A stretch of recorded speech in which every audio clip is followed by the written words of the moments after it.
Right now, we're gonna take that fucking Citadel, that big ass building. Over here.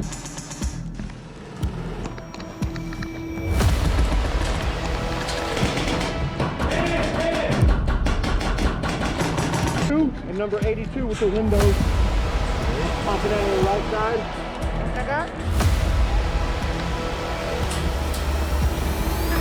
That's what's burning. All right, 1, 2, 3, let's go, go, go, go, go!